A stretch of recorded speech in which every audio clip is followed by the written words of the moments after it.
saya Balkisya Iza Afkarina, NIM T 2018-4043, Prodi PGMI YIN Jember.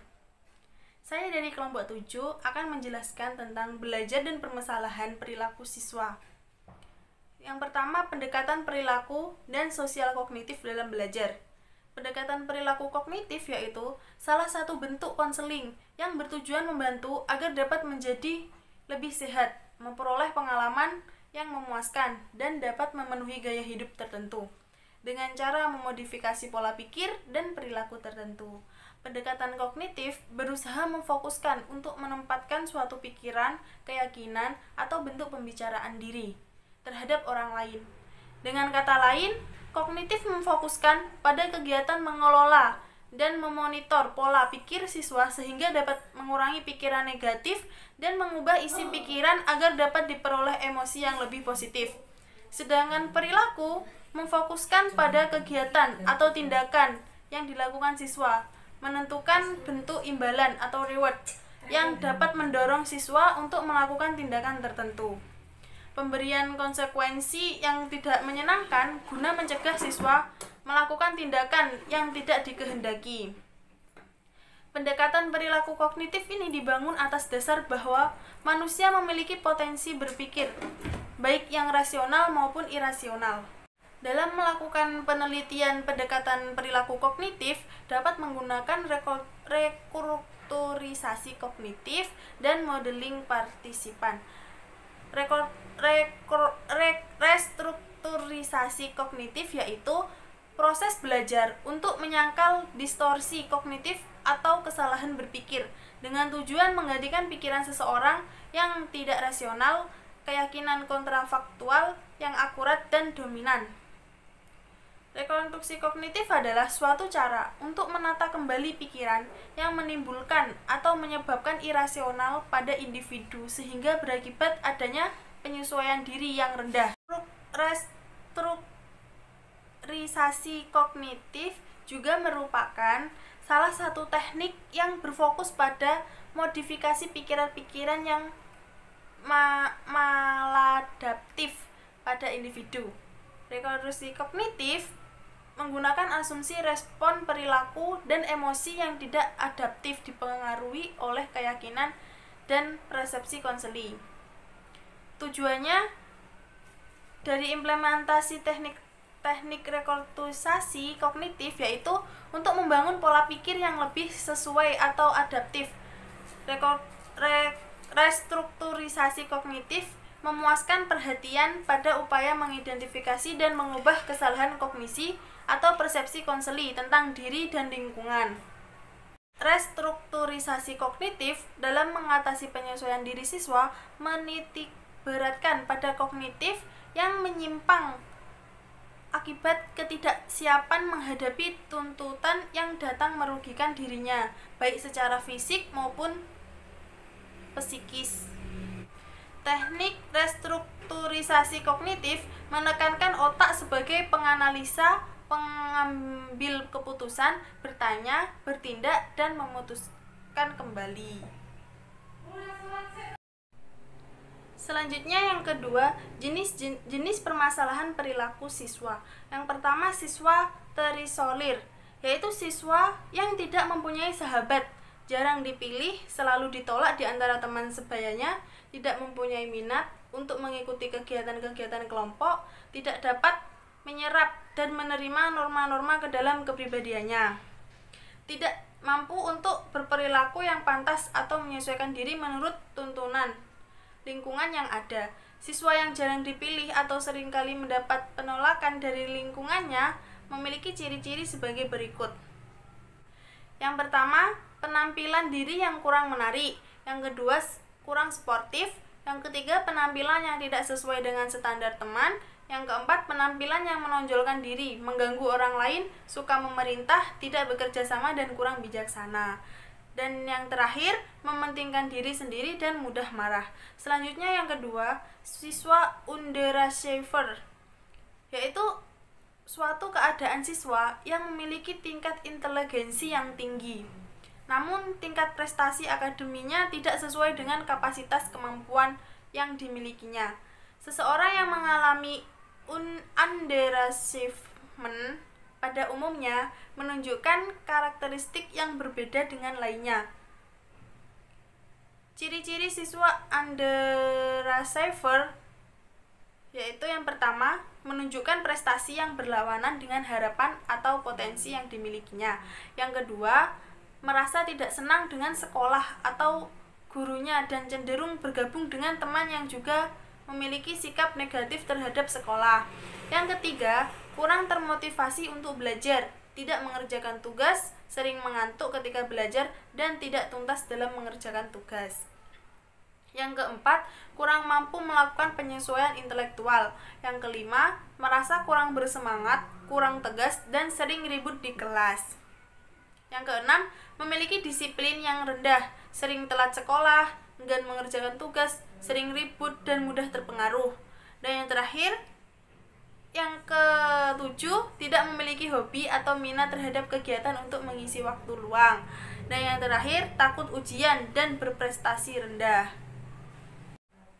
Selanjutnya yang ketiga, siswa maladaptif, yaitu perbuatan dari individu yang tidak mampu menyesuaikan diri atau beradaptasi dengan keadaan sekeliling secara wajar.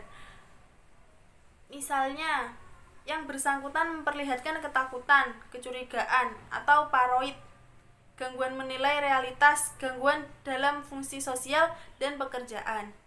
Perilaku maladaptif ini sering menimbulkan konflik, pertengkaran, tindakan kekerasan, dan perilaku antisosial lainnya terhadap orang-orang di sekelilingnya. Siswa maladaptif memiliki ciri-ciri yang pertama, menimbulkan akibat yang tidak menyenangkan bagi pelaku maupun lingkungannya. Yang kedua, tidak sesuai dengan peranan dan fungsi individu pelakunya. Yang ketiga, tidak sesuai dengan stimulus yang dimunculkan oleh lingkungannya. Selanjutnya yang keempat, siswa akademik. Siswa akademik atau stres akademik yaitu respon yang muncul karena terlalu banyaknya tuntutan dan tugas yang harus dikerjakan siswa. Stres akademik yang dialami siswa merupakan hasil persepsi yang subjektif terhadap adanya ketidaksesuaian antara tuntutan lingkungan dengan sumber daya aktual yang dimiliki siswa. Stres akademik sering dikaitkan dengan stres di sekolah karena pengalaman akademik yang didapatkan oleh siswa berasal dari sekolah. Jadi yang dimaksud dengan stres sekolah adalah kondisi stres atau perasaan tidak nyaman yang dialami oleh siswa akibat adanya tuntutan sekolah yang dinilai menekan, sehingga memicu terjadi ketegangan fisik, psikologis, dan perubahan tingkah laku, serta dapat mempengaruhi prestasi belajar mereka. Sehingga pada intinya, stres sekolah salah satu pemicu terjadinya stres akademik. Stres akademik ini diakibatkan oleh dua faktor. Yang pertama internal dan yang kedua eksternal. Dalam faktor internal, pola pikir individu yang berpikir mereka tidak dapat mengendalikan situasi, mereka cenderung mengalami stres lebih besar. Dalam kepribadian, seorang siswa dapat menentukan tingkat toleransi terhadap stresnya. Dalam keyakinan, dapat mengubah cara berpikirnya terhadap suatu hal, bahkan dalam jangka panjang dapat membawa stres secara psikologis. Yang kedua, faktor eksternal. Pelajaran lebih padat. Jadi kurikulum dalam sistem pendidikan telah ditambahkan bobotnya dengan standar lebih tinggi dan mengakibatkan persaingan semakin ketat, waktu belajar bertambah, dan beban pelajar semakin berlipat. Tekanan untuk berprestasi tinggi. Para siswa sangat ditekan untuk berprestasi dengan baik dalam ujian-ujian mereka. Nah, dalam upaya menanggulangi atau menangani kondisi stres peserta didik berikut, yaitu dengan menciptakan iklim.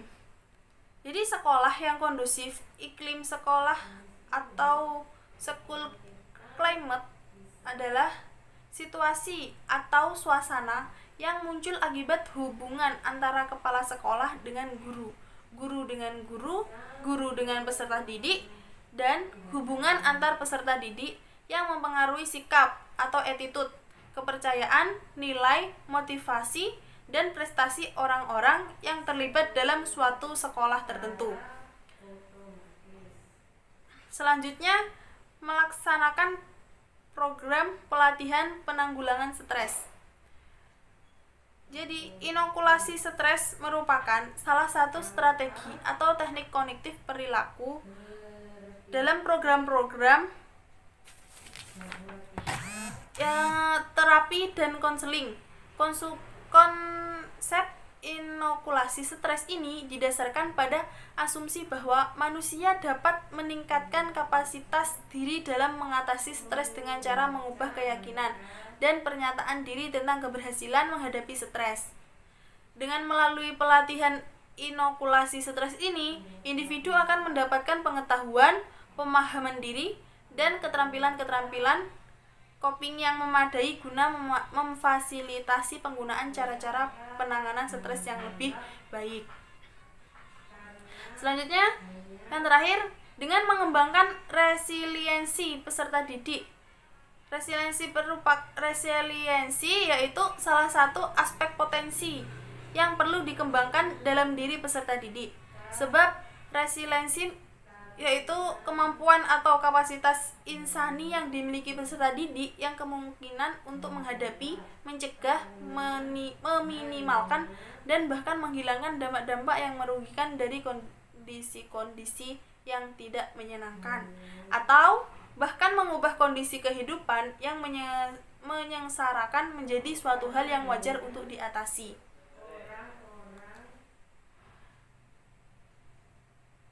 Bagi mereka yang resilient atau yang membuat hidupnya menjadi lebih kuat, artinya resiliensi akan membuat seseorang berhasil menyesuaikan diri dalam berhadapan dengan kondisi-kondisi yang tidak menyenangkan, perkembangan sosial, akademis, kompetensi, vokasional, dan bahkan dengan tekanan hebat yang inheren dalam dunia sekarang sekalipun. Terima kasih. Wassalamualaikum warahmatullahi wabarakatuh.